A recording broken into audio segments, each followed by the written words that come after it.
holding much to Marshall Rosenberg's nonviolent communication, I'm thinking his understanding follows the view, doesn't it, that we have basic needs. I don't need you to do so and so. That's not really a need. That's my strategy of solving a need I have. My basic needs are for survival, food, comfort, recognition, fellowship, peace, joy, love, hope. Now, if the model is really, if these needs are in some sense not being met, then I feel something. I feel frightened, or I feel unhappy or concerned, or stressed, or irritated, or delighted if things are being met, joyful. So the feelings that you have may fairly simply indicate the need that's not being fulfilled. And so that is what's driving whatever your behavior is. If the need's not being met, the behavior may be, if you like, quite antisocial, judgmental and everything else, and violent even, or may cause you to sulk and be withdrawn, and in the sense that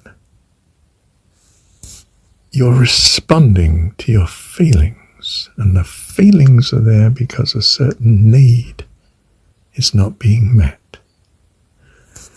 Now, if we're to be a blessing to others, quite apart from it being a blessing to ourselves, we need to understand from that, if you like, negative behavior, what the need is that's not being met. So we inquire of your feelings and then voice what the need might be.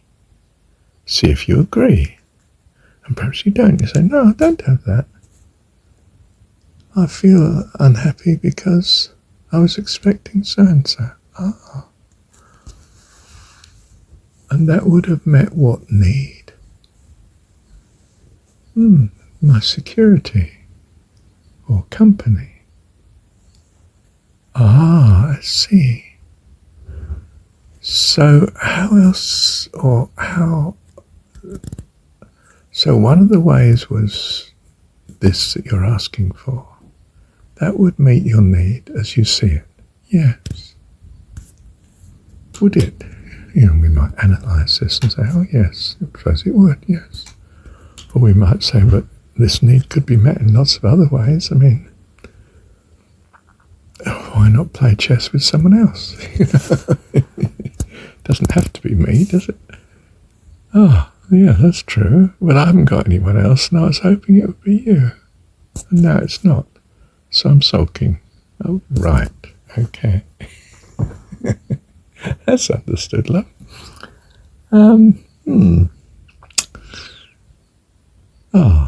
Well, first of all, you see, it's the Mark Twain thing. Now I've heard your story, I'm sympathetic, I'm understanding, I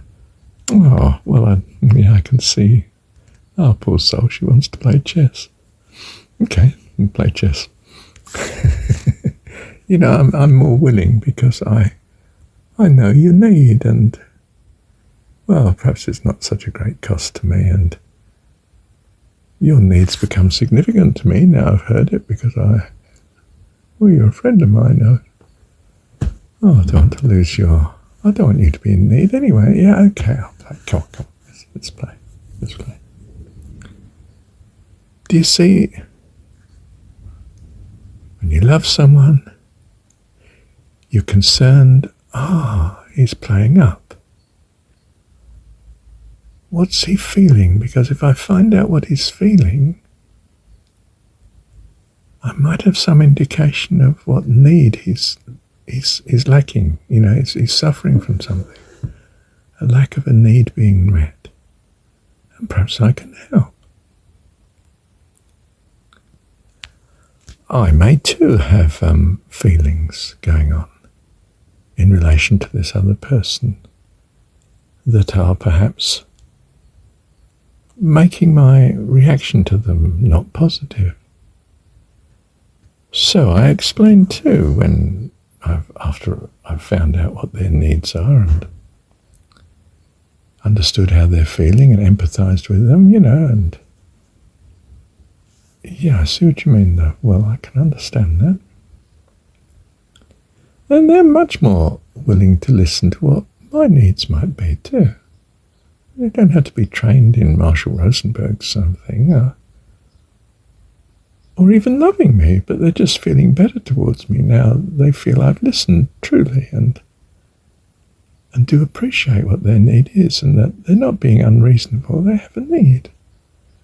All right, they may be expressing it negatively, but that's because they have a need. They have feelings when the need's not met, don't we all? And they know you empathise with that. Oh, that's good. That encourages them greatly to hear what your need might be. So tell them your feelings and your needs, not your no blame. Don't accuse whatever you do. Don't judge them for the way they've acted. Don't blame them for your feelings and reactions. Just say in an objective way what you're feeling. You don't have to cite them as the cause. You can say, when you did so-and-so, I felt unhappy or enraged or defensive because I need to feel secure about my future or whatever it was. And this was, suddenly I wasn't secure. I, not you made me, I, when so-and-so happened, you didn't say goodbye and didn't see you for a week. I felt, I see love. Why did you feel like that? I was worried about being lonely. And suddenly all the nice things I would be doing with you, I wasn't going to be doing. Sweetheart, you love me, don't you? Yes. Gosh, you come to a rescue, don't you? I won't do it again, no, I am sorry. It's all right. Love you. I've got you now. That's what matters. Do you see? In a sense, I'm almost wanting to say that you need the Marshall Rosenberg training if you're not loving. But if you love your enemies, you will start to react and unfold. Your behaviour will follow something pretty close to what Marshall Rosenberg is advocating. Isn't that wonderful? So the simplest person who is not trained can still be an angel of peace and harmony. Simply because they love the people around them. If they do. How do you love those around you? Well, you have the same needs. You know that many of your needs have been met by the grace of God. So you feel an abundance, a shalom, a fullness within, which gives you the capacity to be loving and kind and generous, really. out of the fullness of your heart and being, you want to lift others to the same estate. How beautiful. Thank you, Dad.